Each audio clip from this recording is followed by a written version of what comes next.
Welcome to Soulful Jewish Living, Mindful Practices for Every Day, with me, Josh Feigelson. I'm grateful you're here, and I hope you benefit from our time together. I think a lot of families have certain songs, movies, and the like that they refer to frequently, like family punchlines. There are albums you listen to on long car trips, and there are those meme quotes that just kind of make their way into your family life, right? I'm not the only one who experiences this? Say yes. Good.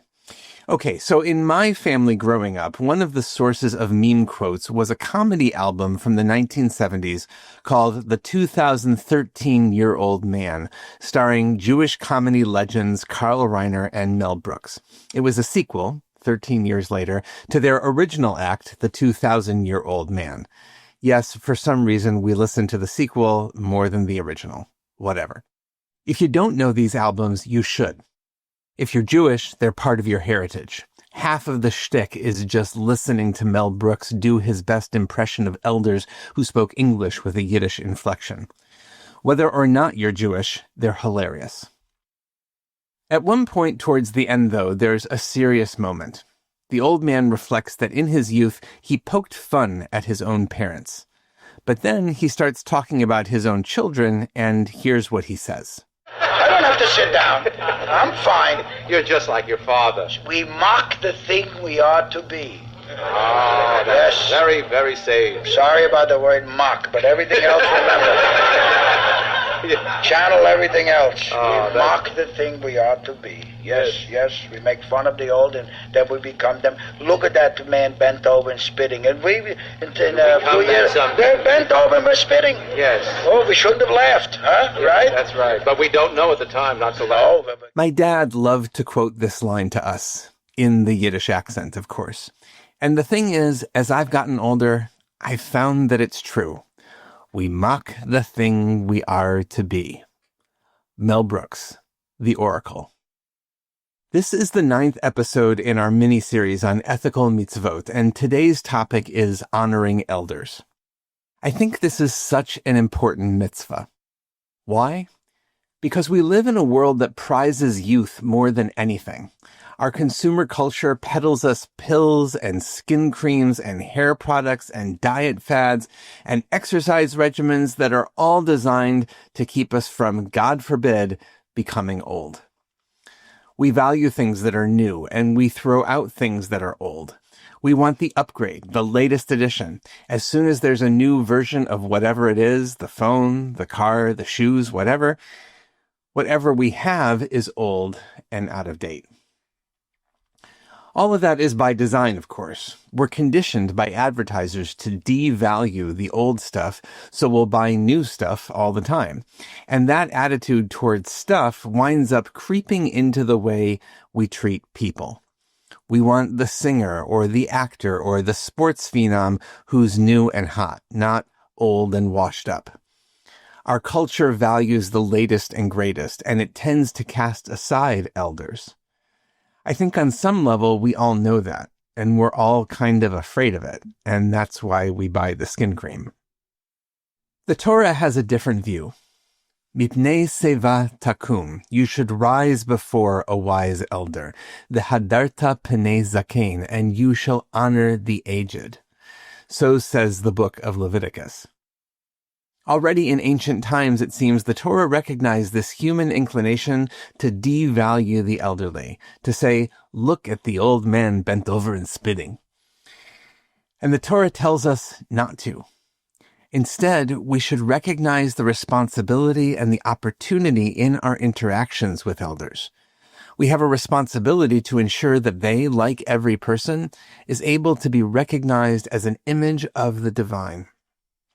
And we have an opportunity not only to learn from their wisdom, but to condition ourselves to fully see and value them, just as we fully see and value all human beings. I think this is probably harder than it sounds. When we encounter elderly people, on some level, we are probably also confronting our own mortality. Being around elders is a reminder that, yes, we're all going to die at some point.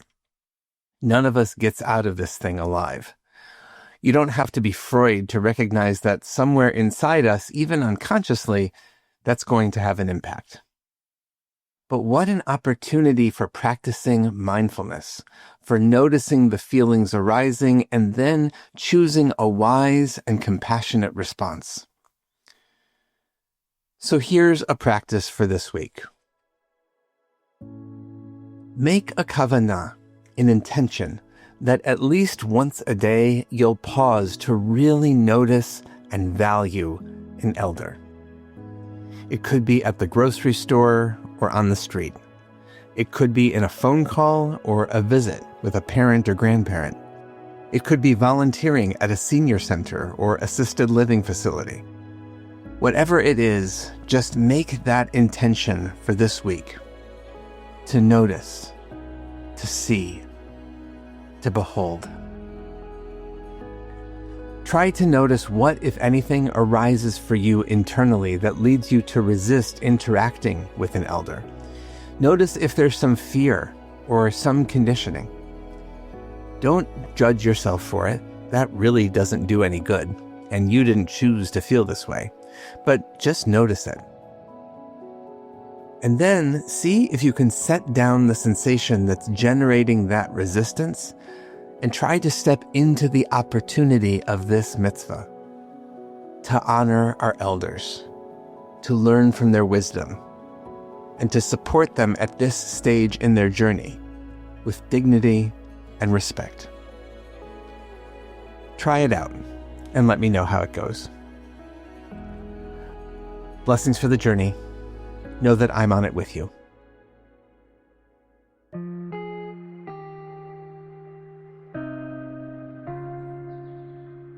Thank you for joining us for Soulful Jewish Living, Mindful Practices for Every Day, a production of Unpacked, a brand of OpenDor Media, and the Institute for Jewish Spirituality.